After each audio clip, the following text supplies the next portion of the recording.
All right, let's dive into some seriously fascinating stuff today. We're talking ancient wisdom, hidden knowledge, the kind of secrets passed down through the ages.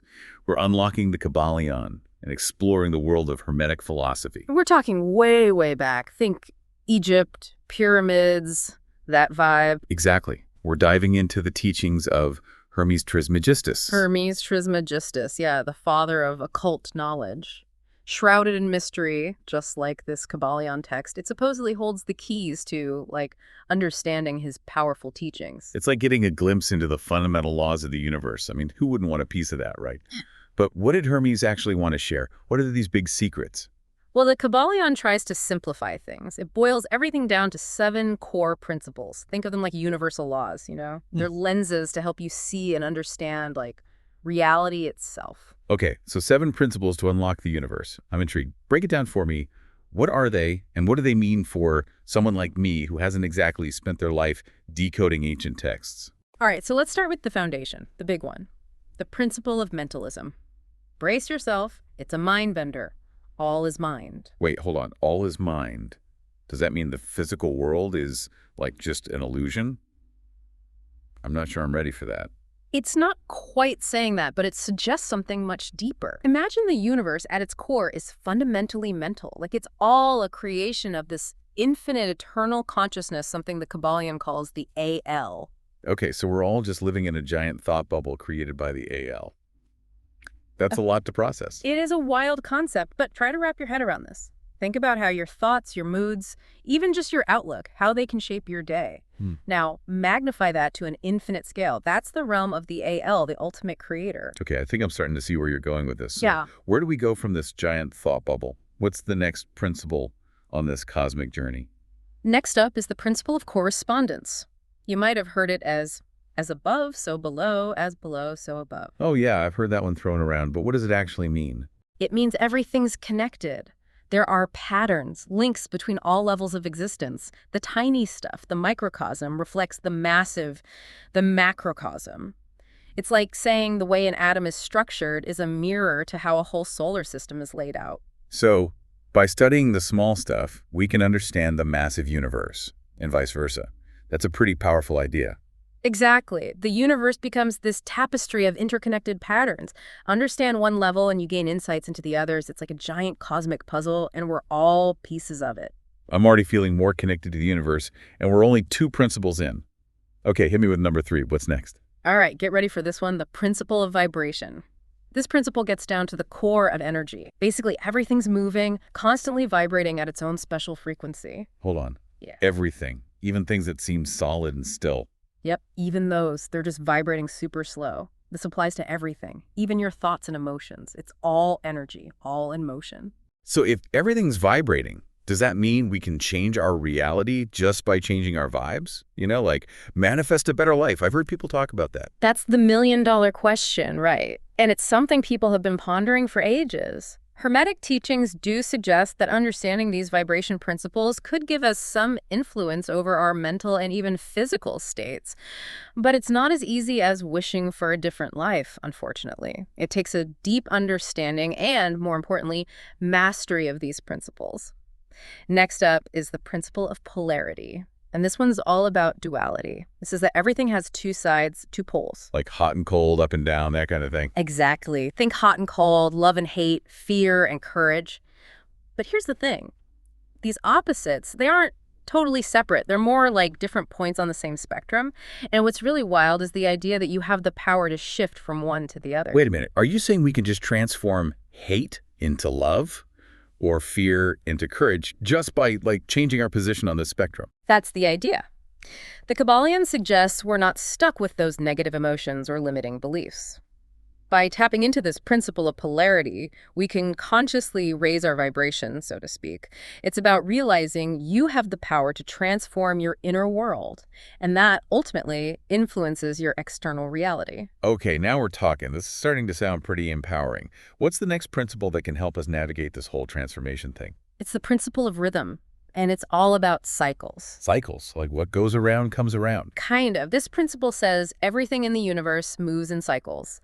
There's a natural ebb and flow, a rise and fall in every single aspect of life. We see it in nature with the seasons, in history, even in your own emotions throughout a single day.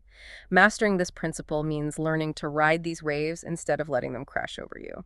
So instead of freaking out when things are down, we should remember it's just part of a larger cycle, that things will eventually swing back up. Exactly. The trick is to figure out where you are in a particular cycle at any given time, and then act accordingly. If things are good, enjoy it. But don't be surprised when a downswing eventually comes. And if you're in a rough patch, don't lose hope. Remember that pendulum's going to swing back up again. Okay, I can get behind that. It's reassuring to know that even when things are tough, it's not permanent. So what's next? What other cosmic wisdom can help us navigate the ups and downs of life? That brings us to the principle of cause and effect. This one's all about understanding that every action creates a ripple in the universe. Everything you do, every choice you make, it sets a chain of events into motion. So it's about taking responsibility for our actions, recognizing that we create our own destinies. Absolutely. The Kybalion teaches that if you can truly grasp this law of cause and effect, you can become the master of your own destiny. It encourages you to move through life with purpose, with intention, knowing that your actions have far-reaching consequences. I'm starting to see how all these principles connect, like pieces of a puzzle, each one building upon the other. So what's the final principle? The one that ties it all together? The seventh principle. It's probably the most misunderstood, the principle of gender. Gender. Okay, now you've really piqued my curiosity. Right. What does gender have to do with universal laws? Well, hold on. Before you jump to conclusions, this principle isn't about what you think. It's not about physical sex or societal roles. It's about something much more fundamental. It's about the creative energies that flow through the universe. Okay, I think I see where this is going. So it's not really about gender in the traditional sense, but about these underlying masculine and feminine energies. Exactly. Think of the masculine principle as that active, projecting, go-getter energy. And the feminine principle, that's the receptive, nurturing, creative energy. Both are absolutely crucial for anything to happen in the universe. It's about recognizing the interplay between these energies, both within yourself and in the grand scheme of things. So it's about balance, right? Like the concept of yin and yang, seemingly opposite forces that are actually complementary and essential for harmony. You got it. It's about finding that balance point where both energies can thrive, creating a dynamic and harmonious flow. This is all fascinating, but I have to be honest, I'm also feeling a little overwhelmed. How do we actually put these principles into practice in our daily lives? I mean, it's easy to get lost in the philosophical weeds here, but what's the takeaway for someone listening right now who wants to integrate this ancient wisdom into their modern life? That's the beauty of Hermetic philosophy. It's not meant to be kept locked away as some abstract theory. These principles are tools for personal growth and transformation. Tools. Okay, I like the sound of that. So how do we use them? Can you give me an example? Absolutely. Let's take the principle of vibration, for instance. Remember how we talked about everything vibrating at a certain frequency? Well, this principle can help you understand the powerful influence your own thoughts and emotions have on your well-being. If you're feeling down, anxious, stuck, try consciously shifting your focus to more positive thoughts and feelings. It's about actively raising your vibration. So it's like mental reframing, but with a cosmic twist. You could say that. And don't forget about the principle of polarity. That one's incredibly powerful when it comes to dealing with negative thoughts. Once you realize that negativity is just one side of the spectrum, you can consciously choose to shift towards the other side, towards positivity, love, joy, whatever resonates with you. It's about harnessing your inner power to transform your internal landscape, which ultimately ripples out and impacts your external experiences as well. I love how this philosophy emphasizes personal empowerment, reminding us that we're not just helpless victims of circumstance. That's a key takeaway from the Kybalion. It wants to empower you to step into the role of a conscious creator. You're not just subject to the whims of the universe, you have the power to use those universal laws to shape your reality. It's incredible to think that this wisdom has been passed down for centuries, often in secret. And here we are today discussing it openly. It feels almost revolutionary. It really does, and I think it speaks to the timelessness of these principles. They resonate with something deep within us, don't they? This desire to understand ourselves, our place in the grand scheme of things.